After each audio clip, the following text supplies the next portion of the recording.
25শে December সারা পৃথিবীতে Christmas day পালন করা হবে। বড়দিন মানেই গির্জায় গির্জায় প্রার্থনা, খাওয়া দাওয়া, ঘুরে বেড়ানো আর সান্টা ক্লজের গল্পকে আরও একবার নস্টালজিয়া থেকে ফিরিয়ে আনার দিন। কিন্তু জানেন কি কেন 25শে ডিসেম্বরই ক্রিসমাস উদযাপিত হয়?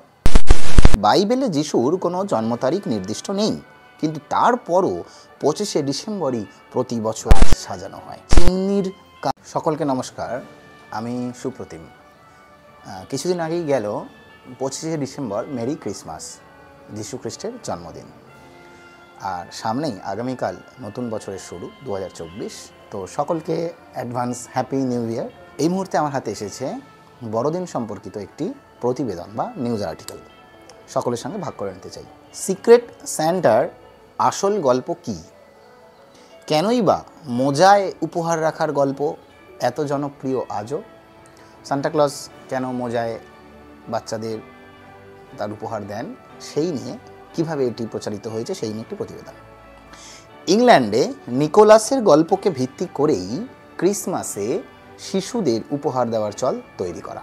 ফাদার ক্রিসমাস এবং ওল্ড ম্যান ক্রিসমাস নামও দেওয়া হয়। 25শে ডিসেম্বর সারা পৃথিবীতে ক্রিসমাস ডে পালন করা হবে। বড়দিন মানেই গির্জায় গির্জায় প্রার্থনা, খাওয়া দাওয়া, ঘুরে বেড়ানো আর সান্টা ক্লজের গল্পকে আরও একবার নস্টালজিয়া থেকে ফিরিয়ে আনার দিন। জেনে নিন বড়দিন সম্পর্কিত কিছু বিশেষ তথ্য। যিশু খ্রিস্টের জন্মদিবস উদযাপন করতেই ক্রিসমাসের উদযাপন করা হয়। কিন্তু জানেন কি কেন 25শে ডিসেম্বরই ক্রিসমাস উদযাপিত হয়? বাইবেলে যিশুর কোনো জন্ম তারিখ নির্দিষ্ট নেই, কিন্তু তারপরও 25শে ডিসেম্বরই প্রতি বছর ক্রিসমাস পালিত হয়। এই তারিখ নিয়ে অনেকবার বিতর্কও ঘটেছে।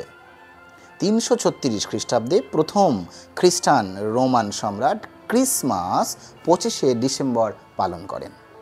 এর কয়েক বছর পর পোপ জুলিয়াস আনুষ্ঠানিকভাবে যিশুর জন্ম 25শে ডিসেম্বরই পালনের ঘোষণা করেন। Christmas tree. ক্রিসমাস ট্রির শুরুটা হয় উত্তর ইউরোপে হাজার হাজার বছর আগে। ফির নামক একটি গাছের সাজসজ্জা দিয়েই শীতের উৎসবের শুরু হয়। মানুষ চেরি গাছকেও এই উৎসবে সুন্দর করে সাজায়। ক্যান্ডি, চকলেট, খেলনা, আলো, বেল এবং উপহার দিয়ে গাছ সাজানো হয়। সিক্রেট সান্টা এবং সিক্রেট সান্টার উপহার। কাহিনী অনুযায়ী 4র্থ শতাব্দীতে এশিয়া মাইনরের একটি স্থান মায়েরাতে, এখন তুর্কি, সেন্ট নিকোলাস নামের এক ব্যক্তি ছিলেন। তিনি খুবই ধনী ছিলেন, কিন্তু তার বাবা মা মারা গিয়েছিল আগেই। সবসময় দরিদ্রদের গোপনে সাহায্য করতেন নিকোলাস। গোপনে মাঝে মাঝেই তাদের উপহার দেবার চেষ্টা করতেন তিনি।